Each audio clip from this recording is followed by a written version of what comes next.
Antonio. That's straight ahead. Thanks for making SportsCenter all night part of your night here on ESPN Radio. Wagner turns, fires a three for the win. No good. Off the back of the rim, and UCLA has won it from the first four to the final four. UCLA 51, Michigan 49 for the 19th time in school history. The first since 2008. The Bruins are going to the Final Four. Westwood One NCAA Radio Network. Bruins coming out of the East as the 11 seed. UCLA going to the Final Four, as you heard. First time since 2008. Bruins coach Mick Cronin. You know, it was a Big Ten Battle Royal game. Nobody could find an offensive rhythm, and that was the credit to the defenses. You know, it's just an unbelievably physical game. You know, it's hard to get the bodies off of bodies. Obviously, for us, we rode Johnny as hard as we could with his scoring. But all the credit goes to the players. They've been unbelievable. You know, to hold Michigan to 49, that's two teams we've held under 50 in this tournament.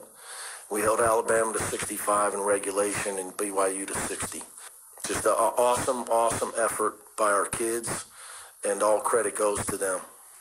As for the expectation of reaching the Final Four? We lost Station Nix to the G League, and then you lose Chris Smith, and then you lose Jalen Hill. If I'd have told you those three, you know, like the guys that, you know, Tracy Pearson and Ben are on here, I'm sure, that follow us every day. If I'd have told you guys that last May when we were all in lockdown, you guys would have said you're not making the NCAA tournament. Nobody would have said you're going to the Final Four. Let's be honest. So absolutely no, Bill. You know, now quietly when we had those three guys, you know, quietly I told my dad, you know, I got a chance to have my best team ever after Johnny committed to us. And here UCLA is in the Final Four. Second team to go from the first four to the Final Four, the other being VCU in 2011. How has UCLA done it? ESPN analyst Jay Billis. Well, it's happened mostly through defense and rebounding and toughness, and they've been a little bit fortunate at times, but they played really well defensively, and then Johnny Juzang. I mean, it's been Jaime Jaquez Jr. and Johnny Juzang, but in this game against Michigan, it was all Johnny Juzang. He had 28 points. You mentioned what he did in the first half.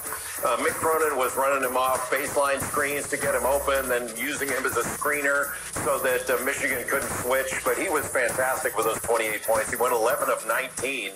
But also, to answer your question, Stan, they've had a little bit of good fortune with free throw shooting by their opponents. Their free throw defense has been great. Last two games,